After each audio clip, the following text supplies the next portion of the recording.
में क्या सीट बंटवारे पर मोहर लग चुकी है?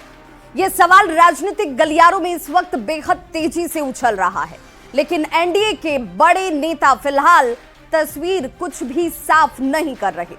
लेकिन उनके इशारे से यह जरूर लग रहा है कि सीट बंटवारे पर एनडीए के भीतर बेहतर तालमेल लगभग बन चुकी है, जिसका इशारा बिहार के नेता भी कर रहे हैं। लेकिन इन सब के बावजूद सीट बंटवारे का फॉर्मूला आखिर क्या होगा, ये अभी तक साफ नहीं हो पाया। बिहार बीजेपी के अध्यक्ष हैं दिलीप जायसवाल। उन्होंने जरूर कहा कि सीटों का बंटवारा केंद्रीय नेतृत्व का काम है, तो जेडीयू के वरिष्ठ नेता और मंत्री विजय चौधरी ने कहा कि सीटों का फॉर्मूला भाई तैयार है और तय समय पर बंटवारा भी हो जाएगा। फिलहाल एनडीए के सभी घटक दल चट्टानी एकता के साथ एकजुट हैं और सीटों के बंटवारे में सभी के सम्मान का पूरा ख्याल रखा जाएगा। सीट बंटवारे का कहीं कोई दिक्कत नहीं है, ये काम केंद्रीय नेतृत्व का है, इसलिए मैं इस पर कोई चर्चा नहीं कर सकता हूं। लेकिन सभी कुछ अच्छा है और सीट बंटवारे का काम जो है केंद्रीय नेतृत्व करेगी। अभी सर कोई ऐसी बात नहीं हुई है? नहीं, हम लोग के नॉलेज में ऐसी कोई बात नहीं है। लेकिन अपना जो एनडीए गठबंधन है वो आपसी तालमेल और समन्वय के साथ बहुत ही गंभीरता के साथ चल रहा है। सर ये एक खबर है सर कि बीजेपी और जेडीयू बराबर लड़ सकती है और बाकी जो आपके सहयोगी पार्टी है उन्हें सीट दिया जाएगा। नहीं, मैंने कहा ना कि इस पर कभी अभी तक हम लोग से कोई चर्चा नहीं हुई। मतलब बिहार बीजेपी के नेताओं को अभी कोई चर्चा नहीं हुई। यानी कि बहुत जल्द उम्मीद किया जा सकता है कि सीटों का बंटवारा हो जाएगा। अब ये भी हो सकता है कि उन लोगों का आपस में बातचीत हुआ हो, इसलिए अभी कुछ भी कहना मुश्किल है। कि सीटों के बंटवारे के संबंध में एनडीए के सभी घटक दलों के बीच पूर्ण समझदारी है। कोई आपस में इसमें न कोई विवाद है न कोई दिक्कत, लेकिन अभी समय ही परिपक्व नहीं है कि सभी पार्टियों के सम्मान के हिसाब से पूर्ण आपसी समझदारी से सीटों का तालमेल समय पर हो जाएगा। तो जेडीयू इस बार घटेगी, जो कि पिछले बार 115 सीटों पे लड़ी थी चुनाव। घटने बढ़ने का कहाँ सवाल है। हमने कहा न कि सभी पार्टियों के लिए सम्मानजनक समझौता होगा। तो एनडीए के नेता यह दावा कर रहे हैं कि सीटों को लेकर कहीं कोई दिक्कत नहीं होगी, सही समय पर सब कुछ हो जाएगा।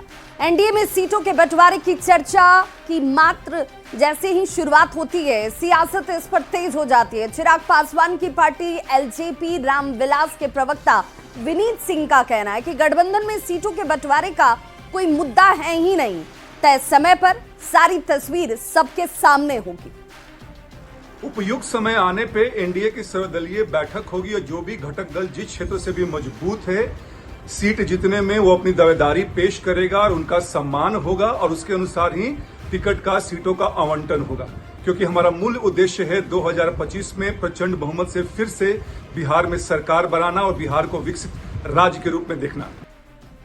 और अब बात प्रधानमंत्री नरेंद्र मोदी के दौरे की, तो प्रधानमंत्री नरेंद्र मोदी कल एक बार फिर से बिहार दौरे पर आ रहे हैं। चुनावी साल में पीएम मोदी का ये चौथा दौरा है, जबकि आतंकवाद के खिलाफ ऑपरेशन सिंदूर की सफलता के बाद पीएम मोदी के बिहार दौरे में थोड़ा बदलाव किया गया। तय समय से 1 घंटे पहले पहुंचेंगे प्रधानमंत्री नरेंद्र मोदी। बीजेपी दफ्तर में भी पहले आने की खबर है और पहली बार बिहार आ रहे हैं पीएम मोदी। ऑपरेशन सिंदूर के बाद पीएम मोदी के दौरे में थोड़ा बदलाव जरूर कर दिया गया है। प्रधानमंत्री कल शाम 5 बजे आने वाले थे, लेकिन अब ठीक 1 घंटे पहले यानी कि 4 बजे ही पटना एयरपोर्ट पर उनकी मौजूदगी आपको दिखेगी।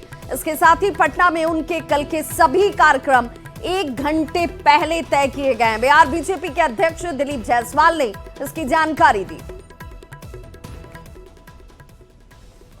29 तारीख यानी कल शाम में 5:30 बजे एयरपोर्ट टर्मिनल का उद्घाटन पहले से निर्धारित था। अब वो 1 घंटा पहले पहुंच रहे हैं और कल का सभी कार्यक्रम अब 1 घंटा पहले होगा, यानी प्रीपाउंड हो गया है। और इस तरह करके बीजेपी कार्यालय में भी अब वो 5:30 बजे के आसपास ही आ जाएंगे। नहीं, 1 घंटा पहले उनका कार्यक्रम 1 घंटा पहले तय हुआ है। जहां से उनको आना था वहां से 1 घंटा पहले हो सकता है कि चलेंगे, तो 1 घंटा पहले कार्यक्रम हो गया है। तो सभी कार्यक्रम कल 1 घंटा पहले से उनका शुरू होगा। तो ऑपरेशन सिंदूर की सफलता के बाद कल पहली बार पीएम मोदी बिहार दौरे पर आ रहे हैं। 2 दिवसीय दौरे पर पीएम मोदी पटना में नए एयरपोर्ट टर्मिनल का उद्घाटन करेंगे। साथ ही साथ उनका रोड शो भी पहले से तय है। उनके स्वागत में एयरपोर्ट से लेकर बीजेपी कार्यालय तक पोस्टर से इसे पूरी तरह से पाट दिया गया है। जायजा लिया संवाददाता विनीता मिश्रा ने। 2 दिवसीय दौरे पर कल बिहार आ रहे हैं। कल पटना एयरपोर्ट का उद्घाटन करेंगे, रोड शो होगा और करोड़ों की सौगात बिहार वासियों को देने वाले हैं, जिसके मद्देनजर पटना में पूरी तैयारी की गई है।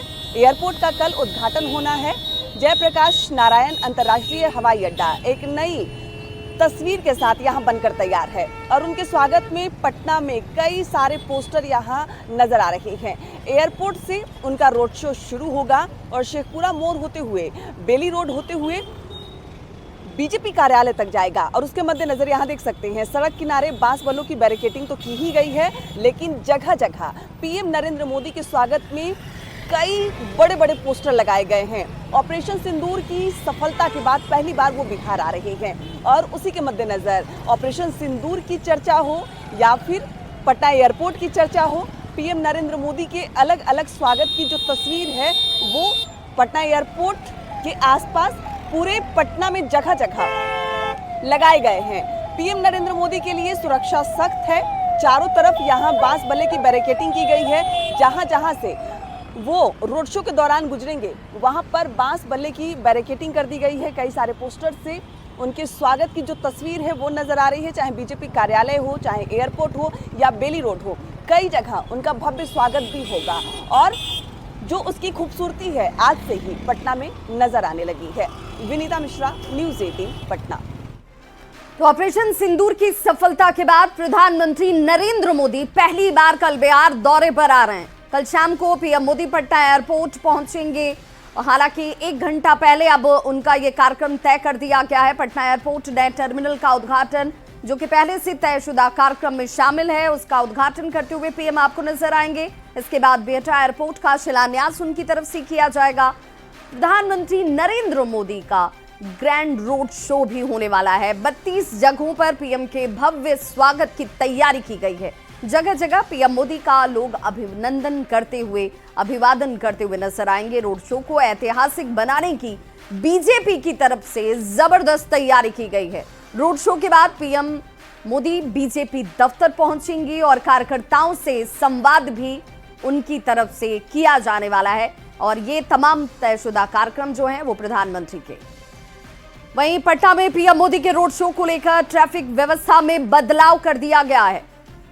पटना एयरपोर्ट से अगर बात करें, सेना के अद्भुत शौर्य पराक्रम और देश का कुशल नेतृत्व ऑपरेशन सिंदूर के दौरान प्रधानमंत्री नरेंद्र मोदी जी ने जिस तरह से किया है, जनता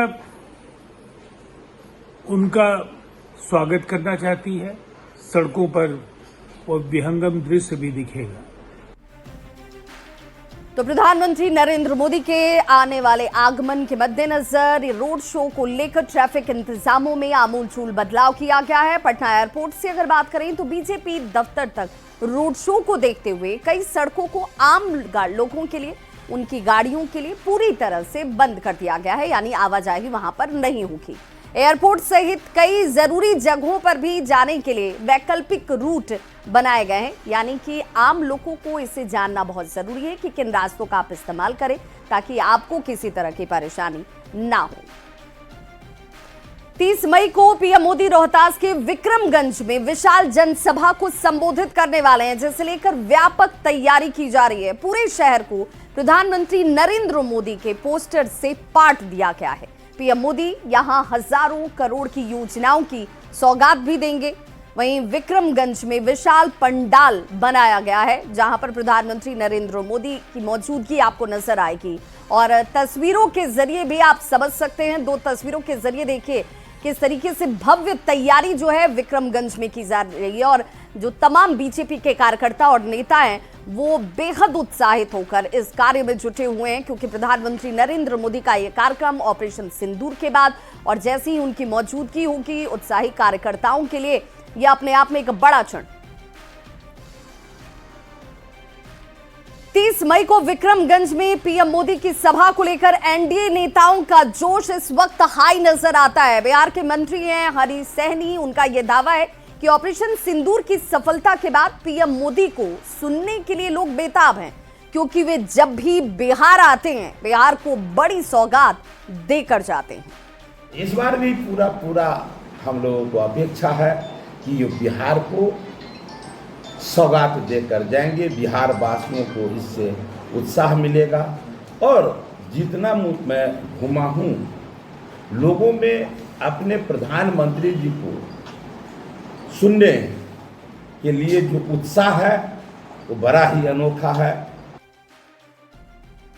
ऑपरेशन सिंदूर की सफलता को केंद्र सरकार घर घर तक पहुंचाने की तैयारी में भी जुटी हुई है और इसके तहत महिलाओं को उपहार के रूप में सिंदूर दिया जाएगा। मोदी सरकार के 11 साल पूरे भी हुए हैं। ऑपरेशन सिंदूर के बाद इस 11 साल के पूरे होने के उपलक्ष्य में महिलाओं तक सिंदूर पहुंचाया जाएगा। इसे लेकर व्यापक तैयारी जो है बीजेपी की तरफ से शुरू कर दी गई है। 9 जून से इस अभियान की शुरुआत कर दी जाएगी और इसी दिन नरेंद्र मोदी ने बतौर पीएम तीसरी बार शपथ ली थी, यानी मोदी सरकार 3.0 की शुरुआत हुई थी। अभियान का मूल मकसद मोदी 3.0 सरकार की उपलब्धियों को जन जन तक पहुंचाना है और इसके लिए जनसंपर्क के दौरान महिलाओं को सिंदूर भेंट किया जाएगा। साथ ही ऑपरेशन सिंदूर को हाईलाइट करने वाले पैम्पलेट भी बांटे जाएंगे। तो ऑपरेशन सिंदूर की सफलता की कहानी घर घर पहुंचाने के लिए बीजेपी ने अपनी तरफ से तैयारी शुरू कर दी है। 9 जून की वो तारीख जब एक बड़ा अभियान चलाने जा रही है बीजेपी। घर घर जाकर महिलाओं को सिंदूर दिया जाएगा और उन्हें आतंकवाद के खिलाफ ऑपरेशन सिंदूर की सफलता की कहानी और पीएम मोदी की उपलब्धियों को बताया जाएगा। बीजेपी की इस मुहिम पर अब सियासत हालांकि जरूर शुरू हो गई है। ऑपरेशन सिंदूर हमारी सेना की वीरता और भारत का आतंकवाद के प्रति जीरो टॉलरेंस की नीति का परिचायक है, उसका प्रतीक है। 9 जून से शुरू होने वाला हर घर सिंदूर अभियान हमारी माताओं बहनों के सम्मान और देश की एकता को समर्पित है। यह अभियान देशभक्ति की भावना को और भी मजबूत करेगा और सेना के शौर्य को हर घर तक पहुंचाने का काम करेगा। कांग्रेस पार्टी ने हर बार चट्टानी ताकत के साथ भारत सरकार और भारतीय सेना के साथ खड़ी थी ऑपरेशन सिंदूर में, लेकिन भारतीय जनता पार्टी तो अब हद ही कर रही है ऑपरेशन सिंदूर के नाम पे भी राजनीतिकरण। तो मैं ये सवाल पूछना चाहता हूं भारतीय जनता पार्टी के लोगों से, उन सिंदूरों का क्या होगा जो भारतीय जनता पार्टी के नेता के कुकृत्य के कारण बर्बाद हुए? उनका हिसाब कौन देगा? उनको न्याय कौन देगा? 9 जून से हर घर में सिंदूर पहुंचाया जाएगा ताकि लोगों के जहन में ये बात जिंदा रहे कि अगर हमारे देश की बहन बेटियों के सिंदूर पर हमला होगा, देश की आत्मा और अस्मिता पर हमला होगा, तो इसी तरह से हम आतंकियों को, पाकिस्तान को नेस्तनाबूद कर देंगे। देखिए, भारतीय जनता पार्टी हर घर सिंदूर भेजने की बात कर रही है। भारतीय जनता पार्टी भावनाओं के साथ राजनीति करना चाहती है। भावनाओं से खिलवाड़ करना, भावनाओं से राजनीति करना भारतीय जनता पार्टी की नीति बन चुकी है। भारतीय जनता पार्टी जिस तरह की राजनीति करती है ये देश और देश के लोग भी समझ रहे हैं। तो घर घर सिंदूर अभियान पर अब महिलाओं की क्या है राय, ये बहुत महत्वपूर्ण हो जाता है और पटना में कुछ महिलाओं से बात की न्यूज़ 18 संवाददाता रवि एस नारायण ने। ऑपरेशन सिंदूर की सफलता के बाद अब भारतीय जनता पार्टी देश भर में अभियान चलाने जा रही है जिसमें हर घर जो है वो सिंदूर अब भेजा जाएगा और ये बड़ा राष्ट्रव्यापी अभियान है ताकि ऑपरेशन सिंदूर की सफलता को यहाँ पे लोगों तक पहुँचाया जाए। हमारे साथ महिलाएं हैं, उन्हीं से जानेंगे कि ये जो सिंदूर हर घर भेजने की जो योजना है भारतीय जनता पार्टी के द्वारा हर घर तक पहुँचाया जाएगा, इसको कैसे देखते हैं? देखिए, सबसे पहले तो मैं माननीय प्रधानमंत्री जी का बहुत धन्यवाद देना चाहूँगी। हम लोग बहुत भाग्यशाली हैं, भारत बहुत भाग्यशाली है जो ऐसे प्रधानमंत्री मिले हैं जो हमारी सिंदूर की रक्षा के लिए उन्होंने युद्ध किया। बाकी देशों में तो कितने ही लोग मर जाते हैं, कोई एक्शन नहीं लिया जाता है, लेकिन हमारी बहनों के सिंदूर की रक्षा के लिए उन्होंने जो योजना बनाई, जो आक्रमण किया, जिससे पाकिस्तानियों के दिल में जो दहशत है, जो आतंकवादियों के ठिकाने को नष्ट किया गया, वो बहुत ही सराहनीय है। और ये जो सिंदूर भेजने का जो एक योजना हम लोग बना रहे हैं, हम लोग खुद घर घर जाएंगे, ये बहुत बड़ी बात है। इससे पता चलता है कि माननीय प्रधानमंत्री और भारत के लिए सिंदूर का कितना ज्यादा महत्व है। जी, ये हमारे लिए बहुत ही गौरव का पल है कि हम उस देश के वासी हैं जिस देश के प्रधानमंत्री आदरणीय मोदी जी हैं। और रही बात अब हम लोग और ये अब बहुत सुरक्षित हाथों में ये देश का बागडोर चला गया है, इसलिए हम महिलाओं को बहुत गौरवान्वित महसूस हो रहा है कि आज उन्होंने सिंदूर की रक्षा के लिए उन्होंने जो बीरा उठाया है, उसकी माँ बहनों के आंसू नहीं बहने देंगे, तो ये क्या कम बात है। सुहाग का निशान का जो रक्षा करने वाले मोदी जी हमारे प्रधानमंत्री जी हैं, वो सबको रक्षा कर रहे हैं उनके बहन के सुहाग का। तो हर घर में सिंदूर एक संदेश है कि हम आपके साथ हैं। सबसे बड़ी बात है कि हम उस देश के वासी हैं जिस देश में प्रधानमंत्री नरेंद्र मोदी जैसा शेर दिल रह रहा है, और एक एक बहन की सिंदूर का जो रक्षा का वो जो प्रण लिए हैं और लेके दिखाए हैं कि पाकिस्तान को मुंह तोड़ जवाब मिला है कि आप हमारी 27 बहन का मांग उजारे, तुम्हारे नष्ट नाबूद पूरे देश का कर देंगे। वो नरेंद्र मोदी अपने सीना ठोक के बता दिए। और माँ बहनों के सिंदूर जो उजड़े थे उसका बदला लिया गया, इसे लेकर के तमाम महिलाएं उत्साहित हैं और कह रही हैं कि ये जो योजना है वो गौरवान्वित करने वाली और उत्साह बढ़ाने वाली है। कैमरा पर्सन दीपक के साथ रवि एस नारायण, न्यूज़ 18 पटना। और बड़ी खबर इस वक्त समस्तीपुर से, जहां कोर्ट हाजत से 5 कैदी फरार हो गए। एक कैदी को पुलिसकर्मियों ने हालांकि पकड़ा है। 4 कैदी भागने में कामयाब बताए जाते हैं। भागे हुए कैदियों को पकड़ने के लिए अब छापेमारी की कार्रवाई शुरू कर दी गई है। समस्तीपुर कोर्ट के हाजत का ये मामला, जहां से 4 कैदी फरार हो गए। ज्यादा जानकारी के साथ समस्तीपुर संवाददाता मुकेश जुड़ गए हैं। मुकेश, क्या जानकारी मिल रही है इस वक्त? क्या कार्रवाई की जा रही है और आखिर ये चूक हुई कैसे? जी, ये समस्तीपुर जो कोर्ट परिसर में हाजत है, जहां एक आर्म्स एक्ट के जो आरोपी थे उनको सीजीएम कोर्ट में पेशी के बाद उन्हें हाजत में बंद किया जा रहा था। इसी दौरान जो और कैदी थे वो अंदर से धक्का देकर के निकले और फिर वो वहां से फरार हो गए। कुल 5 कैदी वहां से भागने का कोशिश की, जिनमें 4 कामयाब हुए, एक को पुलिस के द्वारा पकड़ लिया गया है। और ये जो 4 भागे हैं सभी बड़े कुख्यात अपराधी हैं, जिनमें अरविंद सहनी, राजनंदन, मनजीत कुमार, मनीष कुमार शामिल है। जो सरायरंजन थाना क्षेत्र में एक घटना हुई थी उसमें इनकी गिरफ्तारी हुई थी, और ये अनिल ज्वेलर्स एक लूट कांड हुआ था उसमें भी इनमें से एक आरोपी शामिल था। जी, बहुत बहुत शुक्रिया मुकेश इस तमाम जानकारी के लिए। तो फिलहाल पुलिस की तरफ से इन 4 की गिरफ्तारी के लिए एक बार फिर से छापेमारी की कार्रवाई जारी है। बिहार में